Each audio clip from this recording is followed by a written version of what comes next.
Host of Forged in Fire, Kyle Mann. I'm G. Warner Wallace. Kira Davis. It's Ben Adams. Hey, this is Dave Baker. Carrie Pomeroli. This is Mike Reiner. This is Ethan Nicole. This is Liam Morgan. This is Graham Parker, the Fifth GP, and this is why you should never. How I got suckered in. I'm so embarrassed that I'm here. You're wasting your time.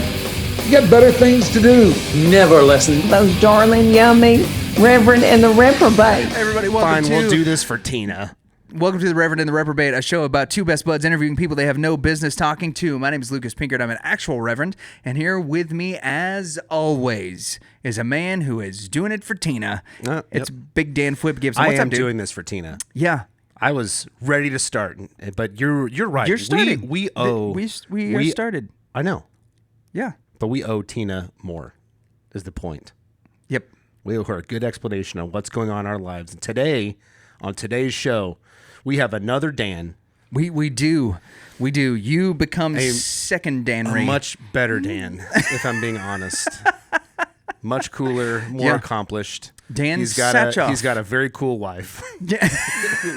Who's a member of the... We talked He's to in the CCA. The very accomplished actor, comedian, producer, executive producer, writer, singer, and extraordinaire. Did you say I'm sure he's an ventriloquist? Esquire. Nope, I didn't. Ventriloquist, actually. Yep. Ventriloquist, as his Instagram handle will show us. Dan Sachoff.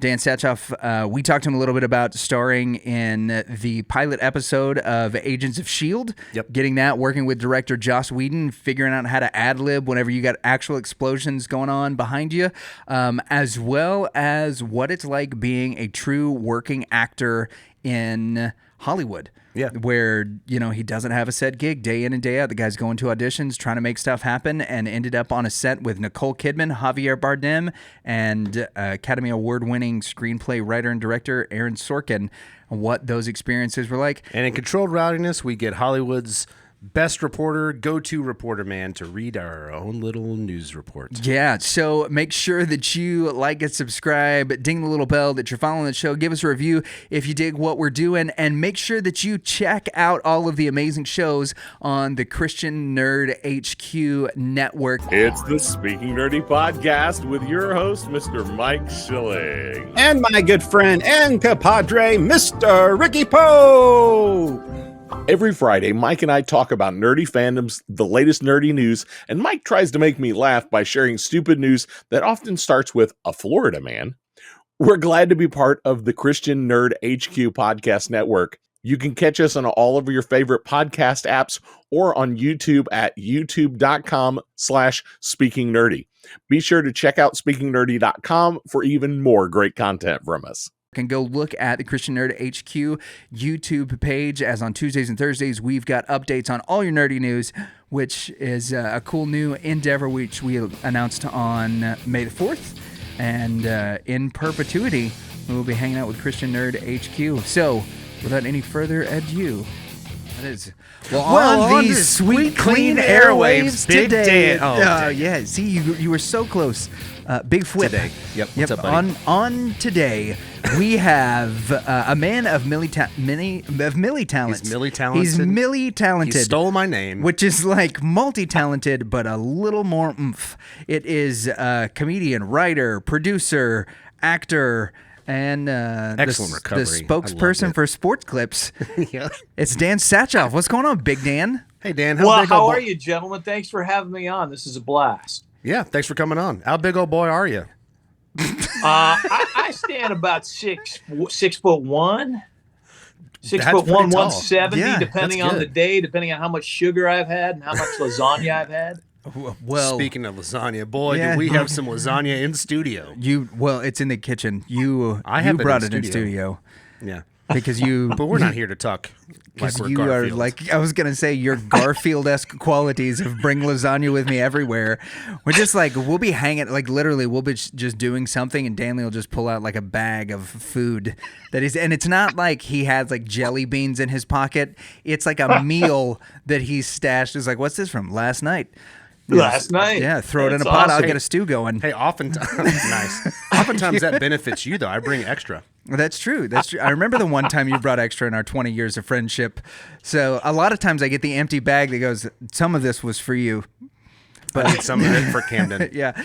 Well, Dan, you've got a pretty incredible career. Now, we were introduced to you by our good friend, Dave Pendleton, who still will not allow us into the Christian Comedians Association. Unbelievable. But, we're working on grace and forgiveness, I think is our motto for 2023. Grace, forgiveness, and down with ventriloquists. If only we could learn those things in some kind of group.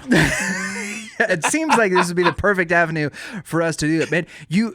He introduced us. You've got an incredible career. We've seen clips of you from Blackish, and from my wife's favorite show for a long time was Agents of S.H.I.E.L.D. And sure. She has no interest at all in our podcast. Like, she doesn't think we're very cool. She doesn't think we're very smart. And whenever we were talking to her about, what we're doing, she's like, "Oh, who do you have on this week?" And I think that's kind of like her obligatory, like, I don't have anything else to say to my husband. I'll ask this question. Who do you have on this week? And I was like, actually, a guy that's been in Agents of S.H.I.E.L.D. And she was like, okay, ask him everything about Agents of S.H.I.E.L.D. So that's what I'd like to start with. Tell me everything about Agents of S.H.I.E.L.D.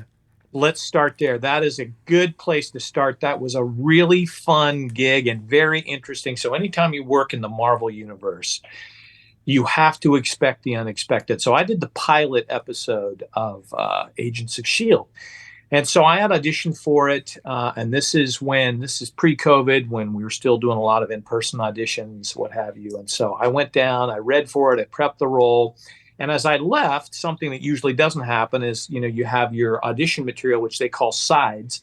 So they said, you have to give us the sides back. And I was like, oh, okay. And not again, because they don't tell you what you're auditioning for. So I didn't know it was for Marvel. I had a suspicion because that office does a lot of Marvel stuff.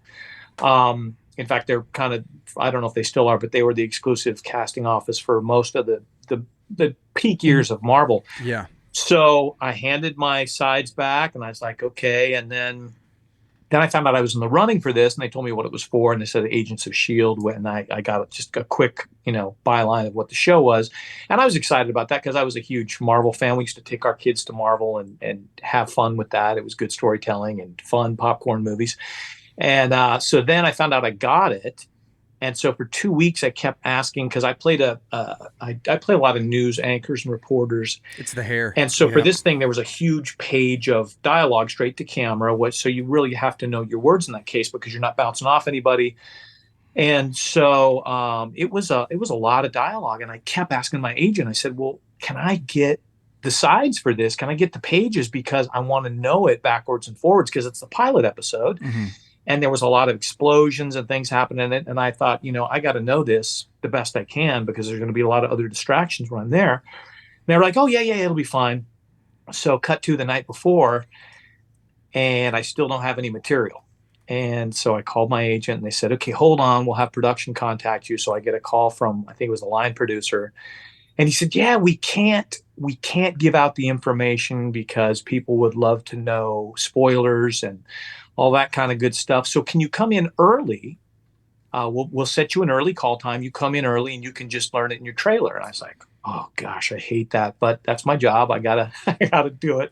So I had a little bit of a sleepless night, and I go in early. Well, it turns out they call me to set early. So I basically had 15, 20 minutes with it in my trailer. Wow. And it's this big chunk. Luckily, not a lot had changed. So I still remembered some of it from the audition. So it wasn't completely cold, but there were some changes in it. And I'm on the back lot at Universal. And so they walk me out there, and so I'm trying to stay cool. Well, then I didn't realize Joss Whedon was directing the episode, who had, kind of come up with a lot of the Marvel Universe stuff. So Joss Whedon comes walking towards me, and I'm like, oh, that's Joss Whedon. Hi, I'm Joss. I'm directing the episode. I was like, oh my gosh. So meanwhile, they've got things on fire in the back lot of Universal. Things are blowing up, and it's just me with 200 extras staring at me and crew, and I'm doing this straight to camera stand up as a reporter. And so, but I learned a great lesson from it, because I got about halfway through the copy and it just left me. And a lot of times what I would do is you would start and stop. You wouldn't stop everything, but I'd take a minute and then start again. And when they go to edit that, they would just, they would make a notation, the script supervisor would, and they would be able to go ahead and edit that part out.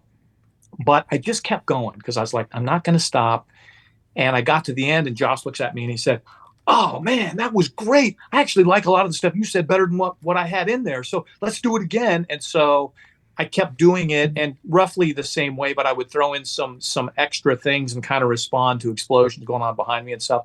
And so it ended up being a really great experience through the whole thing. So I learned a good lesson to just keep going, because sometimes what you come up with, now not all directors are that way, but sometimes they'll like it and you'll catch something that's good on film. So there's a ton of great bloopers that end up being way better than what the writers wrote.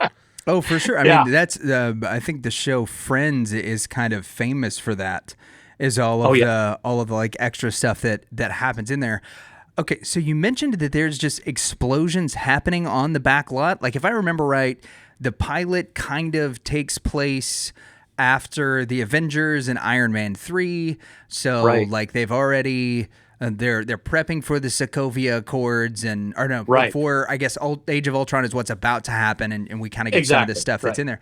So what is that like being on set when explosions are happening behind you? Because my thought is that everybody just does what George Lucas did in episodes 1, 2, and 3 of Star Wars, which is give up halfway through and do everything in post on green screen. Like they've actually got stuff blowing up on set with you?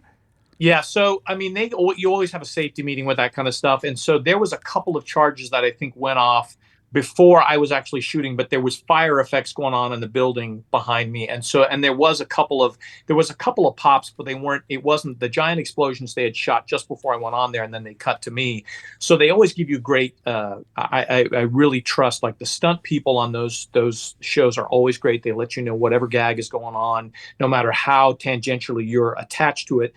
They let you know everything, what to expect. And then, the safety people are good. And I really trusted Joss on that, because he'd done so much of that kind of stuff. So it's a little nerve wracking, but I never felt like it was in danger more than anything. It's just kind of like, when you hear concussions and, you can feel the heat of stuff around you there. It kind of helps with the reality. A lot of times it really kind of pulls you into it, but I was never really afraid of it. But that's one of the things I love about a lot of those directors like Joss Whedon, is they do practical effects. And I think as audiences, we've gotten so used to seeing this overuse of CGI and special effects that there's something on the human level that it doesn't resonate quite the same as when you have and that's what I think the early first 10 years of Marvel did so well is melding the practical and some of the CGI stuff, We actually have been doing a series with our producer Camden. Yeah. Where he becomes a Star Wars. So he'd never seen Star Wars at all. And wait a minute, what? Yeah, he hadn't seen it. And one of his takeaways was, I really liked that they didn't use CGI in the originals. Yep. That he Isn't liked. that interesting? Yep. Yeah, because even if you look at it, like the use of Yoda in the first 3, like that puppet was, in my mind, so much better. And they've added and cleaned some parts of it up, but I love that so much more than the CGI Yoda that you see later on. There was something about that. 1,000%. Yeah. I would rather have Yoda standing there talking just a little bit than having him flipping around with a lightsaber. Exactly. Which, spoiler alert, Camden, you didn't hear that. We're not to that movie yet. Yeah, I'm curious. Again, I want to get back to the practical effects stuff. So let's get back to the let's get back to them. So when something blows up on set, right? Yeah. You've been prepped about all of that stuff. Now, okay, we're gonna go take 2. What happens in take 2? Do they reset the explosions? Do you get new explosions? Like stuff blows up from another area? Like how do they do that? It depends on what the gag is and how it's laid out. Most of the time, sometimes you will pick stuff up, like my stuff. They did the fire effects at the very top of it. And then, because I think what they knew is they were going to cut into me different places. So they had it up at the top, as long as they had that clean. So they didn't do the explosion again, but what they did again is the fire effects. Okay. But usually if they know you're going to use that scene from the top of the shot, then anything that appears in the top of the shot for continuity's sake, they'll go ahead and recharge it. So they'll reload, they'll do whatever they have to do. Wow. And in this case, it was just a fire effect that was going on behind me. So I think they had to recharge it, because I don't know if it was propane. I don't know how they were generating the heat, but that's crazy. Yeah. It's really fun. I love doing, it's rare that I get to do things with I love stunts, though. I love fight scenes. Anytime I get a gun, like I was in the last season of Prison Break.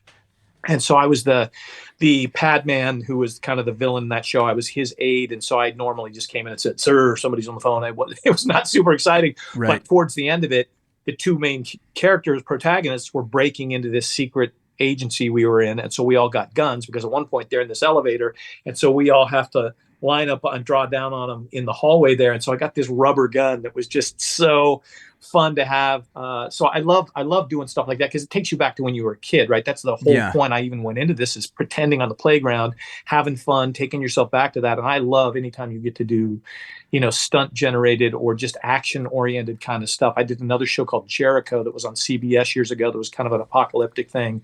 And in that, in one episode, I get shot and I had to have a rifle, and they had this really cool rifle rig that when you would pull the trigger, it made a sound like it was firing, and then the muzzle would actually glow a little bit.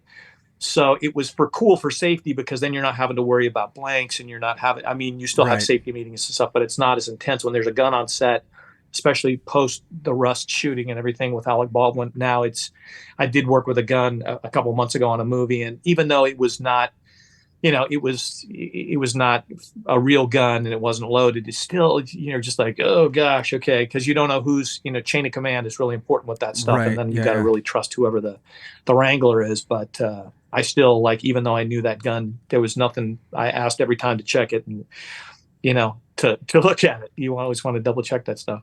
Yeah, but that sounds so cool. Like, just the idea of the okay. So what is getting shot on a movie like?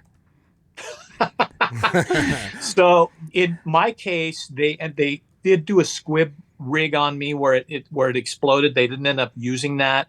So the part they used is then me wheeling into the ER, and they just painted blood on my leg and stuff. But it's the first time I'd ever been squibbed, and it was really interesting because they're putting the charge pretty close to you. Yeah.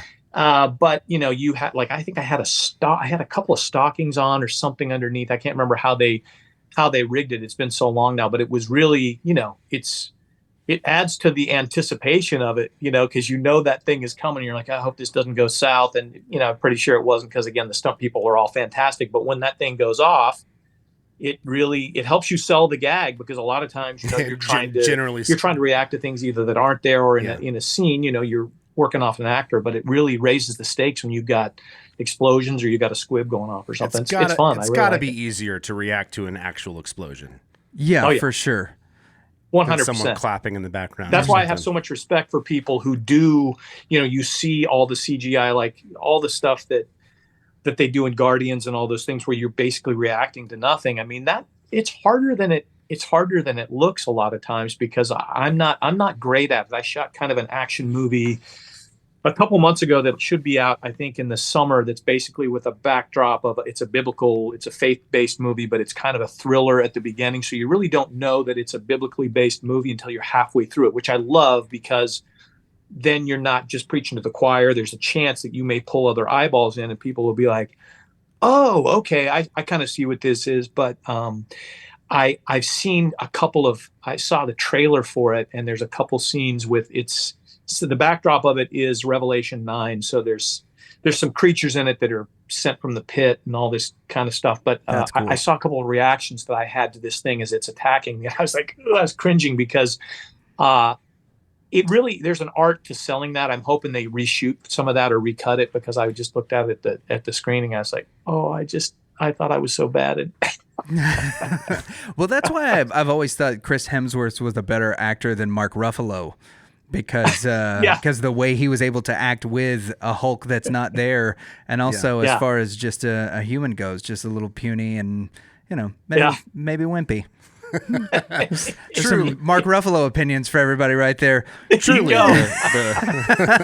These opinions are not endorsed by the puniest Avenger. Yeah, that's it. Okay, so you got to do the Agents of S.H.I.E.L.D. thing. You love doing the action movie stuff, but you've got a really cool, if we were to look at your reel, you've got a really cool sort of background in comedy that we love. And that's one of the reasons, that we started doing this show, is because we wanted to talk to comedians and people that loved making other folks laugh.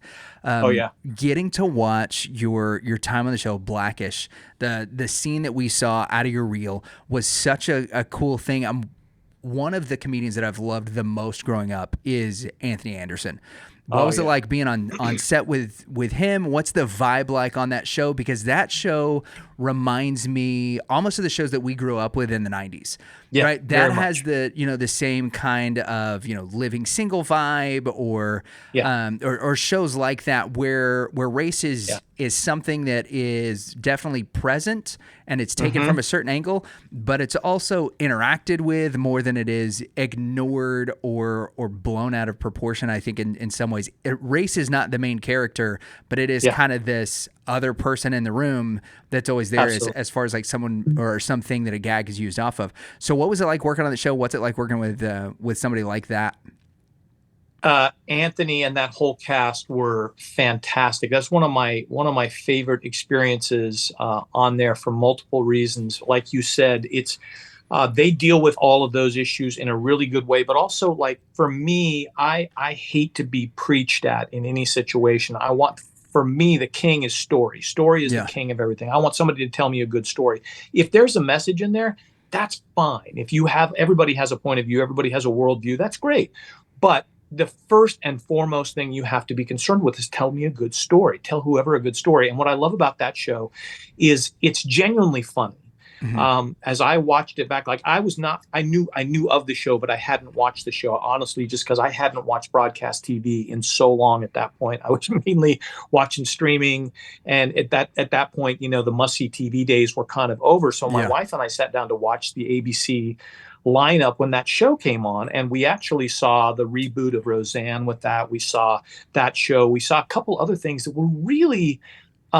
it was interesting to see it again, because when I first moved out here, that was the main thing I wanted to do, was multi-camera sitcoms. That's what was happening. That's what I was kind of trained in, what I thought I wanted to do while I got here. And about 3 or 4 years later, that whole genre kind of dried up, other than the Disney Channel and Nickelodeon, who kind of kept multi-cam sitcoms alive. But anyway, I love the way they tell the story, and it's funny. And Anthony, the cast is great, and I think the subject matter is really important. I had actually really great conversations with people that were kind of deeper conversations that were really great, and everybody was really willing to listen to each other on that show. And I also worked with one of my favorite directors ever on that show. I don't know if you guys ever watched Desperate Housewives, but Eva Longoria, who was in that show, she directed our episode of Blackish, and she is really, bar none, one of the best directors I've ever worked with. So they had a shortened week for some reason. I can't remember what it was on Blackish. So we only had Tuesday through Friday instead of Monday through Friday. So that's a lot of time to block and shoot with a big cast of characters. That's not much time. And she ran 2 cameras the whole time. And she's one of these people and she was 8 months pregnant to boot. Wow. So she just had such a command of knowing how to work with actors. And there was some wild cards on that shoot. I'm not gonna name anybody, but there's some people who are like, and look, I can be that way too as an actor sometimes, because you're putting your emotions out there. It can be a little high maintenance with us sometimes. That's just how we're put together. She knows how to work with actors. She knows how to direct them without giving you a line reading or something. She's great. Plus, she knows how to get the day done and get it all done. She's like, okay, we have 4 days. We're going to do 2 cameras. We're going to do whatever we have to do. And she was just so impressive and so nice and approachable. And it made it just a really, really cool experience. Plus, it shot on the Disney lot, which anytime I get to go over there is great, because on my lunches, I could walk around and look at all the stages, and they've got little plaques outside like, hey, Mary Poppins shot here, or whatever else. So that's cool. It's always kind of cool. That's one of my big things that I love, is to, anytime I'm auditioning or working on a lot, I love to just walk around and take pictures, and I will often post pictures of history, because Hollywood is not good with preserving its history. If you go back east, like I went to school in Boston, you can see where, Ben Franklin's gravestone is or something. Yeah. They preserve things. Well, the history we have out here is basically Hollywood related. And like when I first moved out, I wanted to find a courthouse for the Andy Griffith Show. And come to find out, I found where it was, but the whole area has just been bulldozed. That whole lot, which was the Desilu lot, they just bulldozed it, and it's just a piece of asphalt now. So whoa! So the entire Desilu lot is gone. It's gone. Yeah, so that's where they did Hogan's Heroes, Andy Griffith's show, Mission Impossible. So they had the Hogan's Heroes prisoner of war camp, the POW camp was there, everything. And they had a huge berm built around it, kind of like the way Disneyland does, so you can't see the outside world as much. It was just, It was really cool, well laid out. Yeah, it's all gone. Wow. So I think it's interesting that you mentioned that, and you likely did it because you are a professional in entertainment, and we're ready for this segue. But you got to work on sort of the biopic for Lucy and Desi. I did, and that's a very heavy cast with Nicole Kidman and Javider Bardem. The story that they tell there is gut wrenching. So as a person who is kind of this, like, Hollywood historian, that you love these kind of things, what was it like getting to work on that movie in particular? I think Being the Ricardos is the name of it, if I'm not mistaken. Yeah, and it's on Amazon Prime, which is talking about some of the original Hollywood royalty, and really, more than anything, the first woman that was universally thought of as like a comedic genius in Lucille Ball. What was that like? It was awesome. I mean, I grew up watching reruns of Lucy as a kid, and my wife is she's a sketch comedian and has been in a group called the Groundlings out here that does sketch and improv and everything. And she was a member of that company for like 15 years. And so she also was heavily influenced by Lucy and physical comedy. And I just always had great respect for what Lucy and Desi built together. That movie is so amazing because Aaron Sorkin, who wrote and directed it, Aaron just really got down to the nitty gritty of what was Lucy looking for. And she was ultimately she wanted to have a family, but the only time she was able to have a family of any meaning was when she was on the set of that show. And that's what comes through in that story, because Desi, just wasn't able to be faithful. He wasn't able to give her what she needed that way.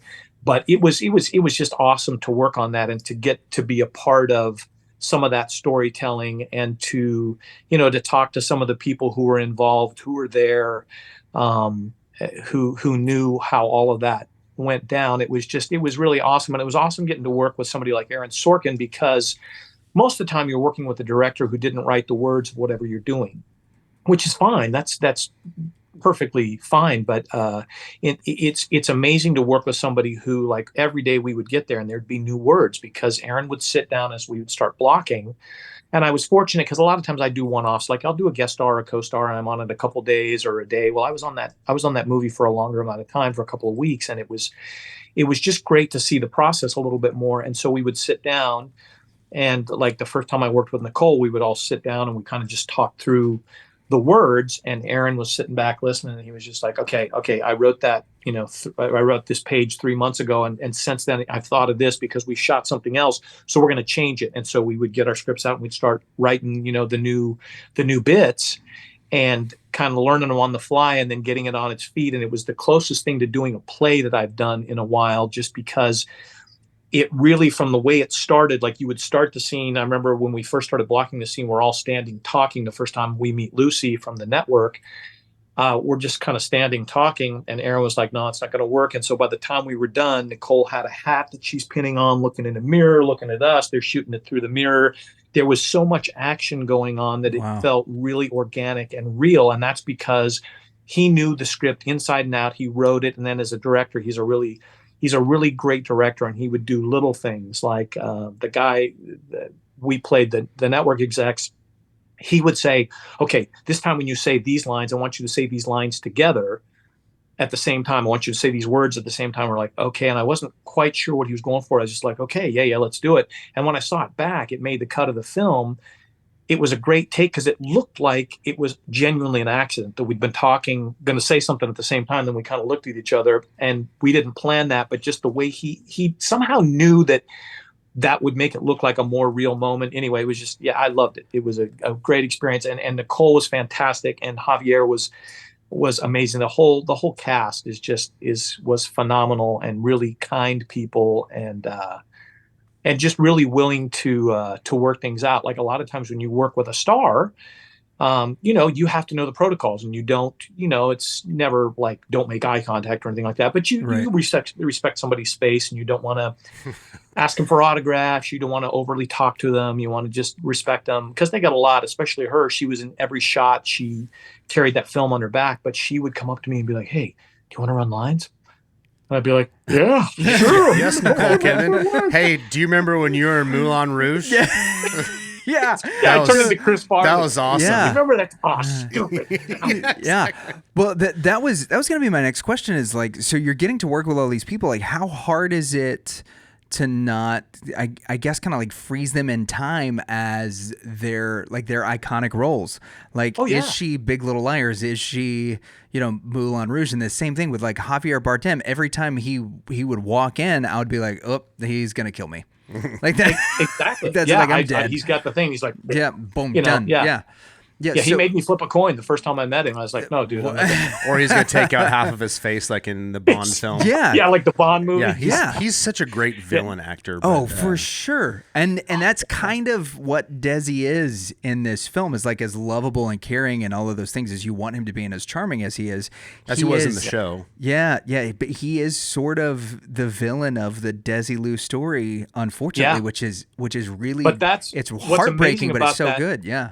Yeah, what's amazing about Javier's performance in that, though, is even though you're right, he has to walk that tightrope because Desi did some bad things. But as the actor, you can't think of yourself as a villain. You can't think of yourself as the bad guy because there was redeeming qualities as well. Yeah. But it's just, there was a couple moments for him that, I mean, the whole movie, he was fantastic. But there was a couple of moments where he channeled Desi in the Copacabana when he's doing Babalu. And even though he doesn't necessarily look like Desi, for a moment, just in that performance, I found myself when I was watching the screening, I was like, oh my gosh, that's like he channeled Desi for a second there. But that's wild. He's awesome. I mean, he's just one of the most, like, I heard stories, I didn't witness this, but just how when he'd be in the dressing room, like all of a sudden, he'd be playing music and they'd be doing a conga line or something with the, that's cool. With the makeup people. Like he made it really fun. But it's intimidating sometimes because when I got cast in that, it was COVID and it was really weird too. And then they had to push it for a while. And so I was like, I don't even know if this thing's going to happen. But once I got on set and I'm staring at Nicole, and I'm just like, oh my gosh, because, there's always something to learn. And somebody who's got that much time in front of the camera, you have to respect no matter who it is. And I've worked with people who have bad reputations or who have difficult reputations. But, I have to respect people who've done it that much, because 9 times out of 10, they have those bad reputations because one person had a bad experience with them, and that's probably not indicative of who they are all the time. It's because, everybody can have a bad day, especially when everybody wants something from you and you're on a set. And like in her case, like she was just phenomenal the whole way. Now, I worked with William Shatner one time on a commercial, and I was a huge Star Trek fan growing up. And so I'm like, oh my God, I want to work with Shatner. And I got there and the AD immediately tells me, okay, don't make any eye contact. Don't talk to Mr. Shatner, this and that. He's very difficult, all this stuff. And I was like, okay.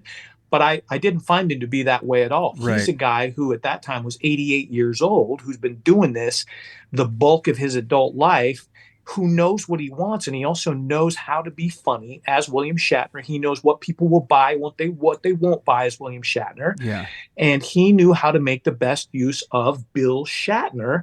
And he told people so, but not in a mean way. But so in that case, I found him to be very gracious. And he would turn to me at the end of a take and be like, hey, do you need another one? I was like, oh, no, you're Captain Kirk. I think I'm fine if you're fine, Right.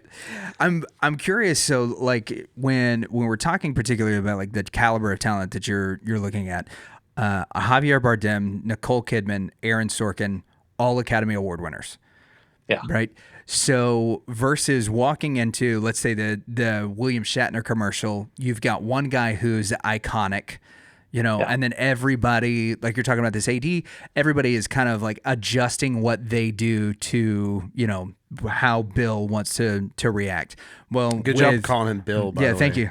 That felt so unnatural. Right. It's like all the people that call Robert De Niro Bob, and I'm like, Bob, Bobby. Yeah. Right. So I don't know. Yeah. So you've got when you've got three people that are all Academy Award winners, is it? And I think in particular the way you've already talked about this film, it seems like everybody was very synergistic. Like they're all trying to work together for the best thing. Is it weird, like trying to figure out how to, in some instances, how to balance egos there? Or is it your experience that more often than not, when you have a bunch of people who have credentials like that, or who, for lack of a better term, have the hardware, that what ends up happening is that those tend to be like very synergistic, like everybody's able to get involved? Or is it more like, nope, these are our two, Oscar winners. They're the ones that are going to kind of take it, and we're all just going to play off them no matter what our roles are?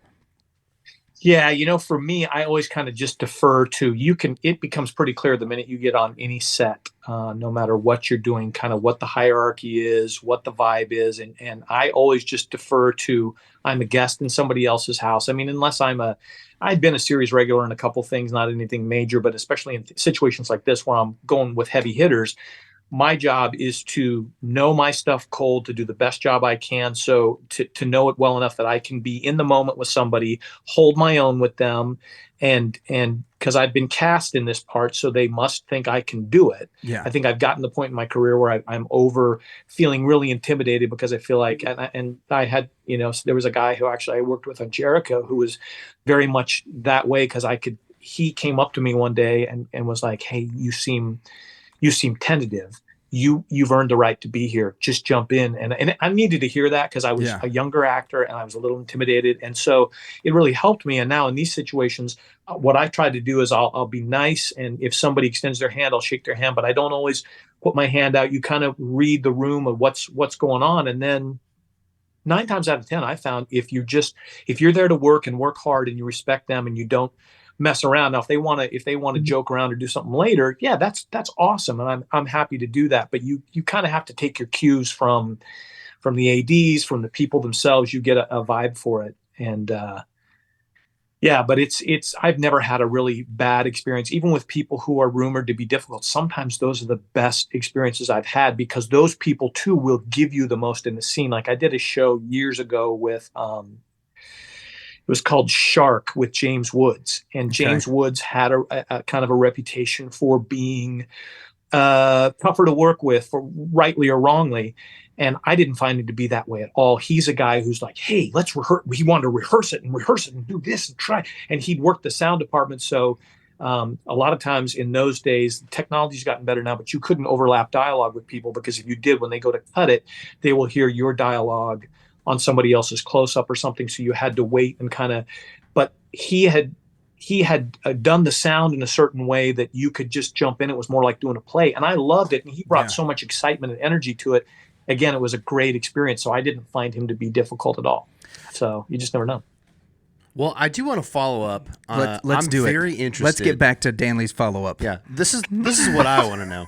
No, I'm very interested. This is way earlier, but I would be remiss if I didn't ask about the Groundlings. You said your wife was in it for 15 years. So I am very fascinated with the Groundlings. This is a group, a troupe. An improv troupe? A troupe, perhaps. Sketch comedy. That has launched so many of our favorite comedians. Into SNL and Mad TV and movies and stand-up and all kinds of stuff. So what was that like? Were you with her at the time when she was in the Groundlings? Yeah, we both went through together. So I had gone through the school, and I was really young at the time. So they have like Second City, they have a training program, and you go through at the Groundlings. I think it's basically the same now, but it was 4 levels. So you have a basic, an intermediate, a writing lab, and advanced. And then from there you get into Sunday Company, which is the feeder company to main company, and you have to be voted into Sunday Company, then you have to be voted into main company.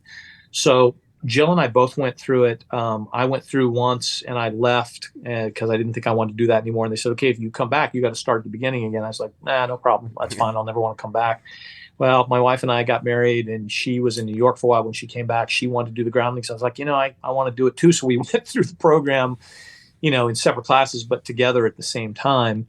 And we both got all the way through, and I got cut at advanced, which was fine because at that time we had just had our first kid and I had a lot on my plate, and I don't think it would have been feasible for both of us to be in Sunday company at the same time because, man, the amount of material you have to generate. And I watched my wife go through that, and it was a lot. And then she got into main company from there. And so it was a blessing, actually. But we both learned so much there because we learned to write sketch comedy. We learned the biggest thing I learned from the Groundlings, and I think she would echo this, is committing to a character. Like if you watch Will Ferrell, if you watch any of the great sketch performers who come out of the Groundlings, they commit to whatever they're doing. That's the thing I love about Will, even if it's broad. Like, oh man, he's great. You can have broad Unless comedy, you're my but if mom. you're committed to that and you just don't break and it's all in the eyes, you can sell anything. Like Harry Carey is a giant character, but Will is so in it at every moment that it doesn't matter what he does. You buy it. So it was incredible to watch that. And I used to go watch all the shows because every show she was in, I'd go watch, and I've still got a lot of friends in that. And I ended up getting a lot of work through the Groundlings. I started doing stand-up afterwards because of the Groundlings, and I was so spoiled by that experience. I couldn't find another sketch group that I wanted to try to go be in. So I took my characters and I started doing it in clubs and doing stand up that way. But it's the Groundlings is an amazing place. And I always tell young actors that training is the best for you, because when you're learning to improvise, the sketch stuff is great too, but learning to improvise, the most important thing is listening. So a lot of times as actors, we're very bad with I talk. Okay, now you're talking and I'm just thinking about what my next line is instead of really listening and being in the moment there. But when you're improvising with somebody, you don't know what's coming next. You have to listen to what they're saying. And that was the best training for me. And I think great training for my wife too, so it was a great place. Yeah, that's awesome. I am curious with being hitched to another comedian, especially in the Groundlings, were there times, and I'm sure that she's very cool. I just know wives. He's sure your wife is cool. I'm Dan. sure she's very cool. Yeah, sure. Yeah. Obviously, you probably married somebody cool. No, that was my first requirement. Is it? she had to be bussing. I was like, are you bussing? And she was totally bussing. Yeah. I mean, that's right on. That's great. Yeah. I'm being very ginger with this question because just ask the question. So like I will make up jokes and my wife will say, I don't like that. Because because as a comedian, as a person, she's very funny, but as my wife, her sense of humor is less. Yes. So I'm curious if you've experienced that. So my wife has got a great sense of humor, and she is one of my biggest fans. But there we go. Like you said, she can tell me when something, in her opinion, and now sometimes it's right, sometimes it's not right. It depends on, as guys, I think too, we would probably admit there are certain things that make us laugh that don't make ladies laugh as much, and sometimes vice versa. There are a lot of things that cross over, but she's great for me because yes, like especially when I hosted a show for years on USA Network called Ready for the Weekend Movie. It was like an interstitial show masquerading as a TV show, but it was basically a giant commercial. But anyway, I would write comedy and sketch bits for that, and I would run it by her. And she could be real honest and say, you know what? Have you thought about this or that on there? And it was really helpful. But that's the great thing for us. And I do know people who were married and it became very competitive and can be competitive. I think for us, one of the blessings was I didn't get into the Groundlings, which was awesome because I think there tends to be, depending on who the spouse is, there can be a competition if you're both in together. I think it was a real blessing for us that didn't happen on a whole host of levels. But yeah, she's very supportive, and she and I actually did a sketch show together before we got into the Groundlings. And we would have to be honest with each other because you don't want to get on stage and just because that's honesty is really important in any situation. Like I don't want anybody to ever yes me and be like, oh yeah, that's awesome. And then you get up there and it's like, well, you tank in front of an audience. You don't want that. I'd rather have somebody tell me the hard truth or tell me. And then sometimes I can be like, okay, I hear you, but I disagree. And then I got to take my chances. I had a comedian friend tell me that if I ever ask you if something's funny, if you say yes and you don't think it is, that's the same as like stabbing me in the back. Like I want you to tell me. Yeah. So I hear you on that. Especially if you're friends, if you're just an acquaintance, but Yeah, but if you're friends with somebody, you got to level with. It was Victor. It was Victor? Yeah. Oh. He's also not a member of the CCA. No, and he won't be. He's Jewish. He can't be. He's not. He can't be. He's Jewish. He can't So, be. Maybe no. he's messianic. Who knows? No, he's not. No, I actually wouldn't say Victor is Jewish other than he takes Friday nights off. That's the only. I can't the only do it. thing I where gotta like stay at home. this is for sure. It's Shabbos. Yeah, that's it. I got to turn off. I don't roll on Shabbos. No, he turns off the refrigerator and doesn't answer our phone calls on Friday night. That's all I know about his faith is those two things. Yeah. Okay, next question. Wait, before you go. Oh, here we go. Okay, I do have a new topic. No. Go ahead. Okay, so before we hop into some of the comedy stuff, because I want to know a lot about your comedy career, especially since you translated a lot of the things from the Groundlings. So, is there a difference? And I'm looking at your IMDb This page. better be and good. We've looked at. Thank you, Pumpkin. So we've looked at your IMDb page now for a couple of weeks, and there seems to be like very few gaps. And so, like, you are somebody that from the outside looking in that we would consider like a working actor. You did not have a show that you were on for 8 seasons or 9 seasons that kind of, you don't have, you've just been getting residuals or royalty checks since then. Like, you've stayed busy since the mid-90s and have not stopped. It seems like you're always doing something. Do you think that there is, in younger actors, right, in particular, and we'll talk about like our generation, the millennials and the Gen Zs, that there is this idea that, you know what, we're gonna find a streaming show that we're gonna be on, and we're all gonna just live off of our Stranger Things residuals for the rest of our lives, or because I think that you know, and we're older millennials and up have this like I've got a hustle mentality. Are you finding that that's something that you're still seeing in the younger actors and the younger people that are coming up in Hollywood? Because you obviously had it, but I don't know that everybody does. And this seems to be a complaint that we're getting from a lot of our friends who are directors and ADs and who write screenplays and things like that, is that maybe the younger group they just don't have that hustle in them. It could be, you know, I don't know if it's as much generational even as it is just, it's kind of the nature of a lot of actors. Actors tend to be lazy. I would say it's not even millennial or Gen Z. I have known a lot of people that I started with in the business who either their idea of success was one that was so rigid that they were never going to be able to stick it out in the business. I mean, I had an idea of success when I came out. I wanted to be number one on the call sheet in a sitcom. That was my big, and that was success for me. Well, it became apparent to me after a while that I wasn't going to be a star. And if I was, it was certainly something that was out of my control and that I couldn't manage the outcome on.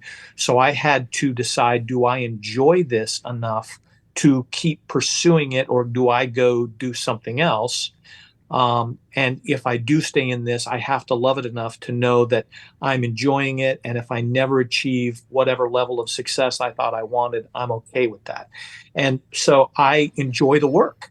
And so I just worked really hard all the time, not trying to manage the outcome, and eventually found a fan base of casting directors and or directors or people who would say, oh, we want to work with Dan because he's easy to work with, or he does a good job, or he does this or that. Like part of it's getting known for something too. So I would say, there's probably some generational aspect to that. And I see that, but a lot of times too, it's just actors too. Boy, you know, people get an elevated view of what I should do or what I should be doing or what's important. Like, you know, for me, I had casting directors tell me early on, hey, look, we'd want to find the best person. So whether you're doing 5 lines or less, or a guest star or a co-star or a huge series regular, we'll cast you as everything. And I've had people, you know, prove that to be true. They'll cast me in a very small part, and then they'll cast me in a big part. And I will do both things because I want to work. I want to do the work. Work begets work. And the more time in front of the camera, the better. As a young actor, I tell young actors, do student films, now the great thing about COVID, if there were blessings through COVID. And one of the great things is that self-tapes really became a thing. Yeah. I used to blow self-tapes off. I was like, whatever, it's a self-tape. And I would just so half-heartedly pursue it. Well, after COVID, I had started making a living doing online content, different ways through different platforms. And so I basically had to build a studio in the house to do that. And when self-tapes come up, I was ready to go on that. And because I was in front of the camera all the time, self-taping myself, and I could actually look at it back. Like when I'm auditioning in a room, I don't see myself. I don't see how I'm framed. I don't see, oh, that's too big, that's too small. But you watch yourself 500 times, over the course of a few months doing auditions. You're like, oh, wow, I need to do this different. I need even something simple. Like my wife watched a playback of something I was doing one day. And she's like, you need to wear some base makeup. You look really washed out. I was like, I don't either. I'm not wearing no makeup. And I looked at it like, oh, I look horrible. Look like I've been getting chemo. And so I totally started wearing base. But anyway, a long way around to say, I don't know that it's as much generational. I hate to pigeonhole people that way as much. I think it's just with actors. I think we have a tendency to be very narcissistic because it's a very self-involved kind of business, and also very lazy. Millions of people want to hear me talk. I think that there is something to it, but I do. This almost feels like the Matthew Berry Toast of London character. Oh my! Is gosh. that like everyone? Have you seen that? Everyone should. Yes. So great. I'm an actor, therefore you should hire me. Yes. All right, so we're ready. We're ready for your subject change. Okay, Dan, go. Subject change. What I want to know. Whenever I you're have ready. a question. If you don't know what I'm talking about, I have a next question. Whenever you're ready. First question is: ask away. Have you seen Last One Laughing? Specifically, No. Canada. It's a reality show featuring comedians. It started in Germany, and there's one in Italy and Australia, and then they did one in Canada. The lineup. So the gist of it is. There's 6 hours. They lock 10 comedians in a room for 6 hours. Bum, bum, bum. And they chop What this could up. go wrong? Yeah, they chop this up into several episodes. And the point is that you want to be the last one to laugh. So everyone's trying to make these other comedians, they're trying to make all their friends laugh, but not laugh. So in the lineup in Canada was Colin Mockery, Tom Green, Dave Foley, Mae Martin, Caroline Ray, pretty...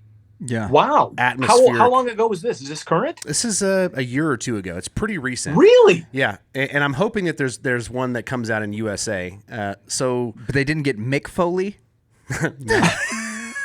They didn't ask Mankind to be part of it. I bet you he would have laughed. He probably would. Tom Green would have got him immediately. Yeah, for sure. Different Foley. But it's incredible. I love it. I cannot wait, and I hope they bring one out in the U.S. And so my question was going to be, who would you, if you had to pick three people, what comedians would you think would just kill at being locked in a room for 6 hours straight? Boy, I'll tell you, I would have to say... You can't pick Dave Pendleton. Yeah, Pendleton for sure, bringing some crazy puppets. Yeah, absolutely. Everyone just at the door. I'll tell you, I would say... I would say Will Ferrell is one of my, from the stand-up world. Will Ferrell, or that idiot, according to Lucas's mom. Yeah, that's my mom. She's I've tried not to say it every time he's brought up Will Ferrell because I feel like I always say it every episode where he gets brought up.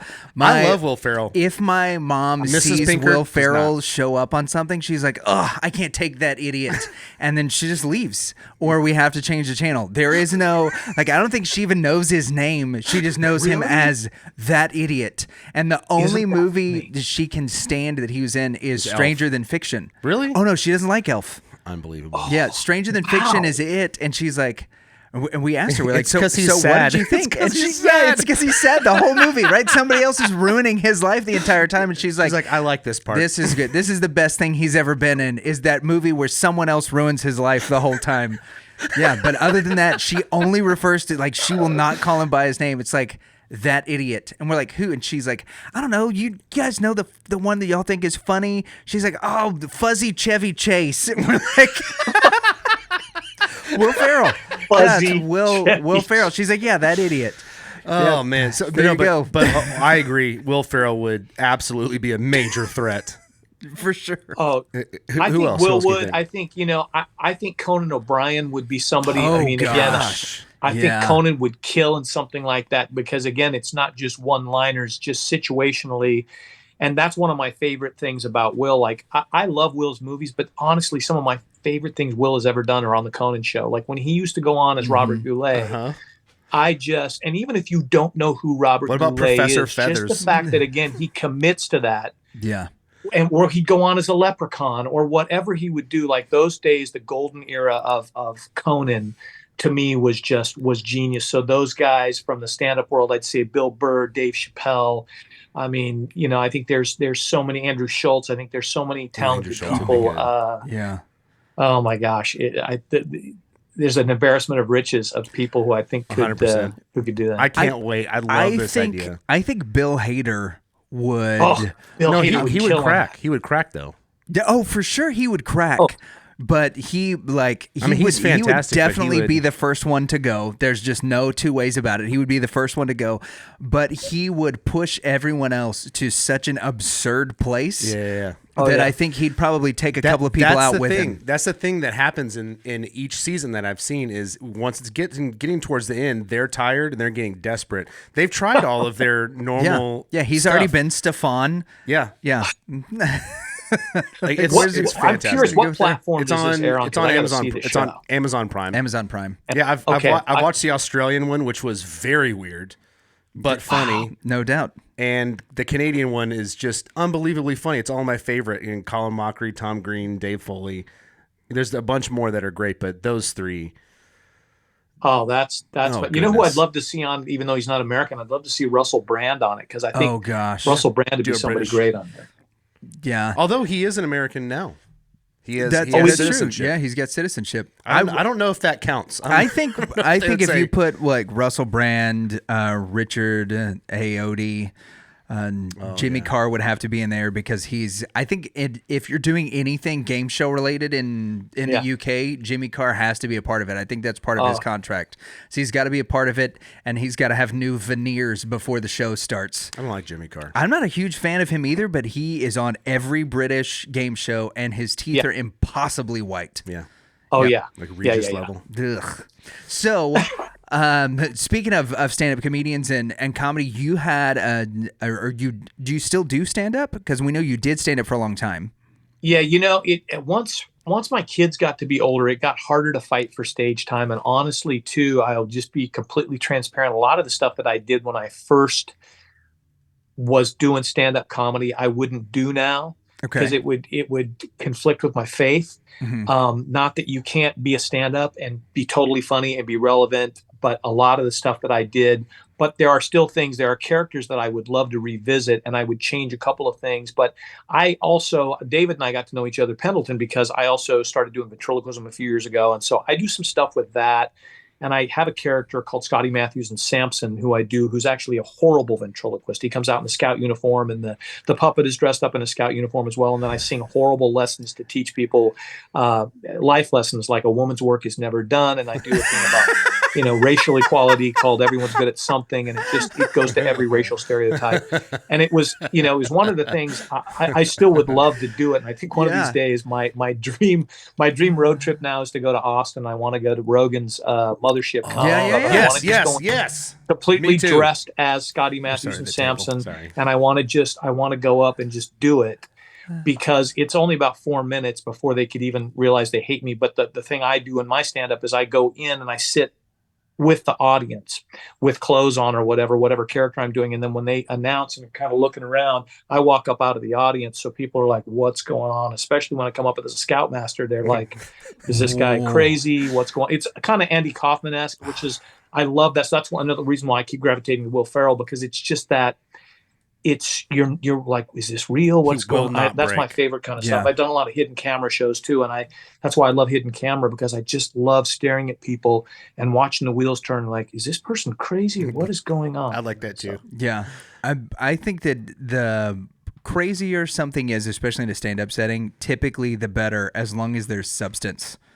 Yeah. And that's the big thing is like, it's how the do you... same thing with what he was saying about this, as long as there's story. Yeah. And I think that's one of the things that, in particular, before we just go down a whole comedy rabbit hole and end up doing this for another hour. We're going to talk about Andy Kaufman for 6 more hours. Yeah, right. I think that's one of the things about Robin Williams that was so unique was how manic he was, but there always seemed to be like some type of flow, like the transitions. Don't you talk about Casey Rocket? Even if I wasn't, I was avoiding him. I was talking about funny comedians. So when Robin Williams had his flow of like one manic thing to the next, there always seemed to be like a trigger point, like something you could connect to why he went to this thing, and like the story always seemed to flow. And so that energy, when somebody can do that well, whether it's like Robin Williams could do it for 90 minutes or whether it's 4 minutes, that's the stuff that I think really gets me, because that feels like the height of pulling together all of your talents. I would say along that with Robin, the thing, and I never saw him live or work, but I know a lot of people who worked with Robin, and Robin had the great ability to make things look like they were off the cuff and like he was doing crowd work, when actually everything he did had been pretty much thought out and written, but he could assemble it in such a way that it appeared to be improvisational. And that's, to your point, he knew where the beats were. His stuff was pretty tightly crafted. He really knew what he was doing. There was no accidents with him. Whereas somebody like a friend of mine, Ian Bagg, who is a great comedian who's from Canada, most of Ian's show is purely crowd work off the top of his head. I mean, I'm sure there are certain things that will recur because you're bound to have the same types of audiences, but Ian's work is amazing, and he's truly just like he's making it up on the spot, which is incredible. If you ever get a chance to see him live, he's incredible. Well, are you ready for this? Does he travel stateside?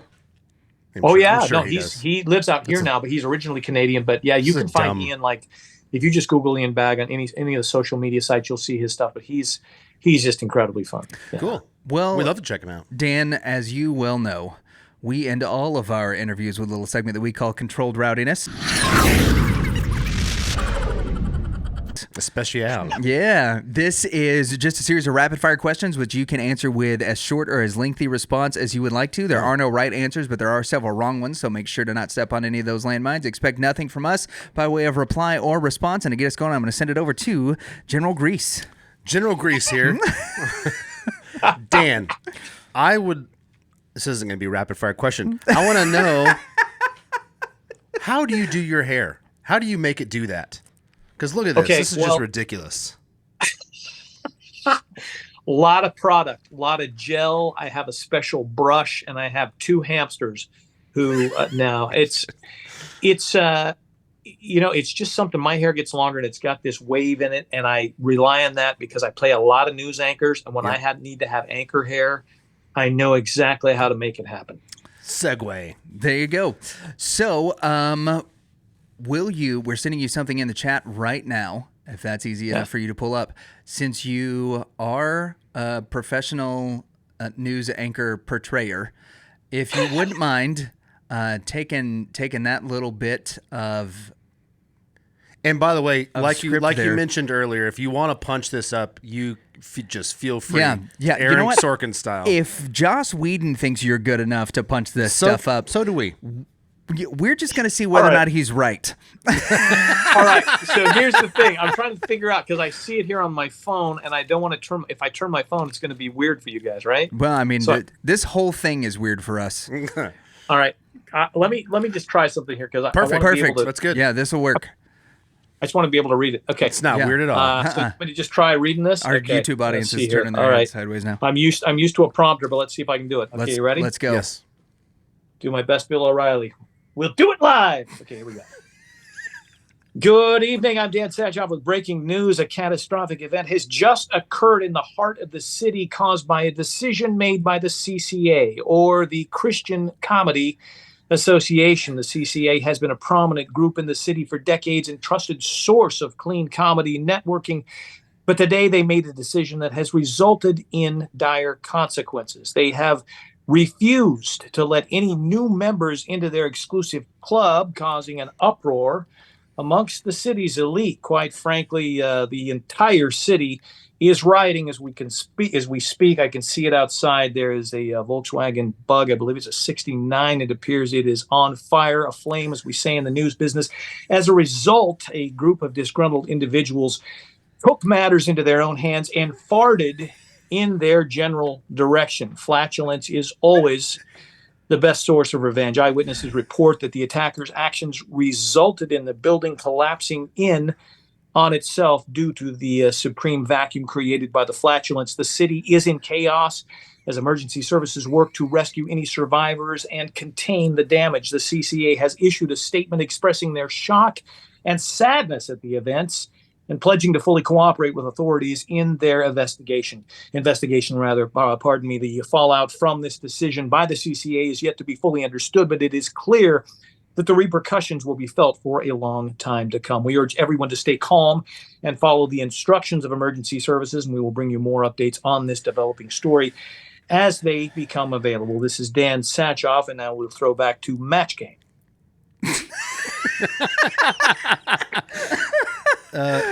Thank you for indulging us. Just rolling with that. Yeah, that was brilliantly done. So we're going to send this to Dave. Was that something that you wrote or that you had ChatGPT write for you? ChatGPT, but ChatGPT got pretty violent, so I changed it to a fart. Okay, which I thought would be much more appreciated. Do you feel it was like they brought guns and knives, and I was like, no, it was just a toot. Just a toot. So, Dan, do you think that was something that you would put at a higher echelon than when you played Ensign Williams in your uncredited role in Star Wars The Next Generation? Or do you feel like this is a diminishment of your very first IMDb credit to have to have just done that?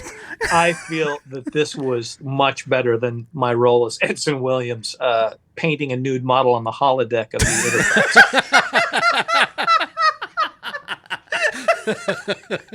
No. At least that had some artistic value to it. That's a high note. Yeah, all right. Well, there we go. Hey, Dan, thanks so much for coming on the show today, man. Tell our audience where it is that they can find you if they want to follow you on social media or check out any of your new stuff. You can find me on Instagram at Dan Sachoff, or Ventriculist is my handle, but if you look for Dan Sachoff, you'll find it. Also on TikTok, you can find me as Dan Sachoff, and on YouTube, you can find me as Mr. Fun Puppets. You can see some of my stand-up and some other things on there. Yeah, that's something else, huh? It's a great Go figure. It's a great name. The Ventriculist is great. Mr. Fun Puppets. Mr. Fun Puppets. I love the names. Freaking legend. Dan, thanks so much for being on the show, man. We appreciate it. Yeah, thanks for being a good sport. Thank you, it was fun. Dan freaking Sachoff. Yeah. What a good sport. Oh, man. He was great. He had a lot of great stories, but really he rolled with a lot of nonsense. I don't know how else to say it. I appreciate someone that can roll with our nonsense. We've got some nonsense. I wasn't going to say it again. Why? It's redundant. You just told our guest how awesome it is to just say the same things or to continue on in the same veins of comedy. Not anymore. Oh, you're so prissy now. Yeah, so yeah, a lot of fun. The crazy whole background, crazy how many of shows that we love he's been in. We didn't even talk about like The Tick. What was some other ones I know. we had talked ahead of so time? The Tick is one that I forced my wife to watch, and she hated it at first, and then really came to like it over time. Even though it was Future only, Man. He was in Future Man. Was he really? Which I loved. I don't know.